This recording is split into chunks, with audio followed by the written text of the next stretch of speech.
everybody, so today I'm going to show you a whole lot of exercises to strengthen their little hands muscles and dexterity so that they can make cutting easier. The first one is zips, using their little their fingers, open and closing zips. Give them anything that they can open and close, manipulate it. Even if it's just going up and down, it's still using their pincer grip and strengthening. Velcro is awesome. They need a lot of strength. They need both hands bilateral, pull it apart. You can buy some long pieces for them or short pieces. If you want to, you can stick it on something and then they have to use one hand to pull. Awesome for strengthening. If you've got the Chanel sticks, pipe cleaners lying around, ask them to twist them together. See if they can make them all together and use as many as you want. Cut them if you want to. Great for those little fingers. I've got paper clips, which you can encourage them to connect. It's not just fine motor skills, it's also cognitive skills, thinking of how I can do it, using different colors as well. Pegs are one of the greatest ways of strengthening those little muscles. Let them peg anything onto you, onto them, hang up anything, onto boxes, onto clothing, whatever you've got. Pegs are awesome. Give them a thing of pegs, and even if they just do it for 5 minutes, play with it for 5 minutes, that's 5 minutes of strengthening these muscles, which is awesome. And then buttons as well. Buttons, if you've got a jersey or something with a long row of buttons, give that to them and let them open and close those. They learn how to do it quite quickly. And obviously the bigger the buttons, the better. These are very, very small. Or you can make your own little button threaders, just a button on a piece of ribbon with a piece of material that's cut to fit through the button, and they just have to thread them on. Another skill that they need to learn is posting. And posting, I know we do it so often and it is so important, even for our little bubbas. Posting you can do every day, all day, and if it takes them 1 minute to do it, it's excellent. Eye-hand coordination, fine motor skills, and then using their little cognitive thinking. The easiest one is an Old Spice bottle with some toothpicks, which they need to post into the little bottle, and then they can open and close it as well when they get to that point. Encourage them to put all of the little toothpicks in. Any bottle that you've got, decide what you want them to post and create a hole in the top. Cut a hole in the top. If it's a square, if you've got Legos, let them cut a square. And I've got some buttons, round circles, and they just need to post in there. Count as many as you want. Ask them to do the blue, the red, the pink, and then they can also open and close it again. I've got pipe cleaners, which are also excellent for posting into little holes, and then yoga tub, any tub that you've got, create a hole in it, make a hole. I've got a round hole, I've got a hole that we can post some sticks into, big ones that are tight or that just go in easily.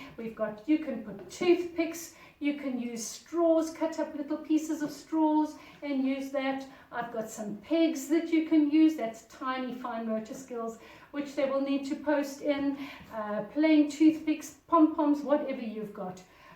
Just please watch these little ones that they don't mouth anything. And then one of the easiest things to give them is water bottle.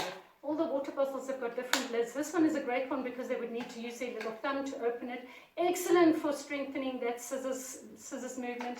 They would need to open and close it. And then whatever you've got available. Some paper clips, even the little pegs that you have got, those can go in there. Pom-poms that might be too big, so they need to squeeze it in. Any of these things, they can post that. This one is even better. It's got a lid that can open, small lid, and then a big lid, so you can post through there. We can open it, and so many of these shakers have got these things in them with holes, which are also great. So you can put in toothpicks or straws or whatever goes in, open and close it. That will keep them busy for so long. Right, gross motor skill is animal walks, animal movements. Whatever animal you can think of, encourage them to use that because they're using their entire body, they're thinking about it, and they're using different muscles and different skills all the time. One of the easy ones is a bear walk, which is on hands and legs, and they need to walk like this. Give them some obstacles that they need to walk over. That's strengthening shoulders and hips. You've got crab walk, which is going that way. They can balance something on their stomachs. You've got hops, which is bunny hops, either this way, or you can do froggy hops, which is from right down. You've got donkey kicks, which is also lifting up those back legs. You've got galloping like a horse, one leg in front of the other. And basically any animal you can think of. Birdies that fly, let them fly with their hands up and down on their toes, which is excellent. And snakes that slither, bees with little bits, anything that makes them move around in the garden is awesome. Sensory play, easy peasy, instant pudding. An awesome sensory experience. Lovely flavors, lovely smells, scents, and a texture. It's a safe texture because they can lick it. Remember to have a bowl next to them that they can wash their hands for those children that don't like their hands to get dirty. And let them help you make it. Pouring this in, the water in, mixing it with the whisk or the electric whisk, and then you can put it into little tubs and they can mix and they can pour and they can eat and they can put their fingers in. You can hide things in it. You can even put it in ice cubes and freeze it. So much fun. Our next sensory play is a muddy one. Outside, ask them to go and make a soup, a mud soup or a mud cake or whatever you want. Give them some dark soil in a tub.